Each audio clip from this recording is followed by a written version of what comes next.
When the temperature starts to get a little chillier in Toronto during this time of year, it means it's finally the time for the farm to meet the city.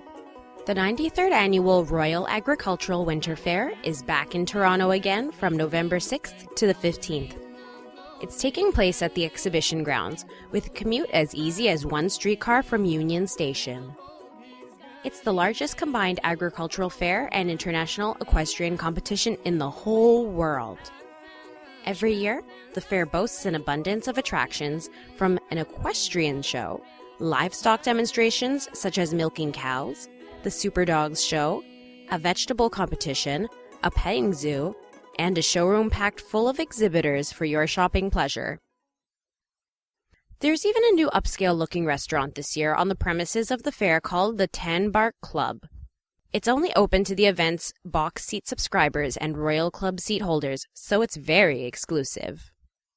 But one of the busiest places in the fair every year is the petting zoo, better known in the event as the Pizza Pizza Petting Farm. It's especially a hit with the little ones, adults even as well. Surrounded by a white fence are hordes of fluffy animals.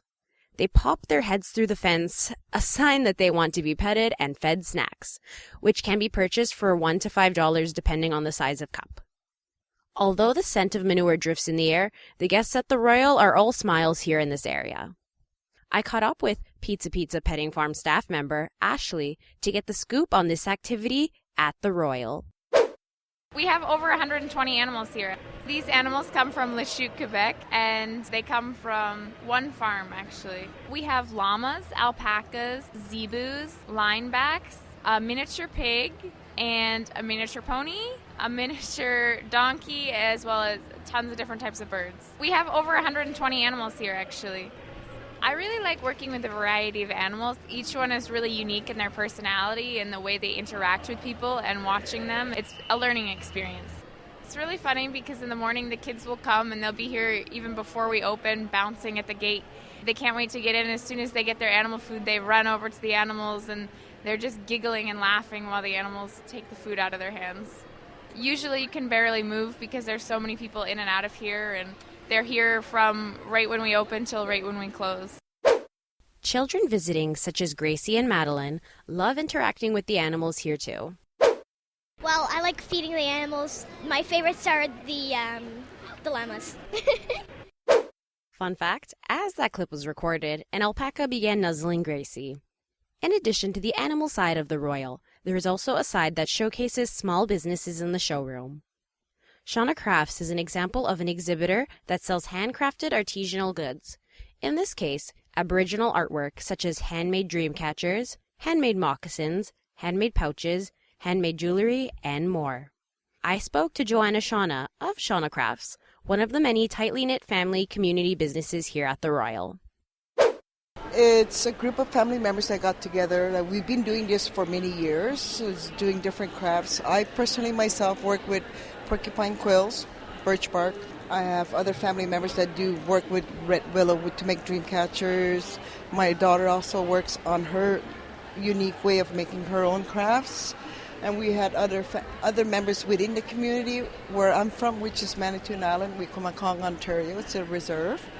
So we had a group, maybe 3 other artists that had made items for us to be able to share their artwork with the community in the Royal Agricultural Winter Fair.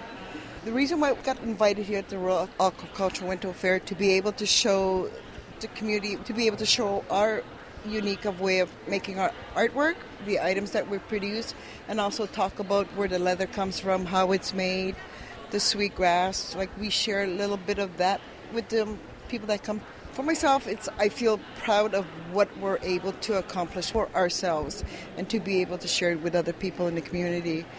But also, it's just a little teaching also. Like, there's a lot of stereotyping about Native people out in the world, and this is one way of showing, like, all Native people are not who they think they are. And for us, it's just something that we love to do and we like to share. This is Shauna Craft's first year at the fair, and they're hoping to be invited back again next year. You could still catch the Royal Agricultural Winter Fair because it goes on until the 15th of November. If you missed that, then you'll just have to wait again for a whole year more. Alexia Capralos signing off for The Scope.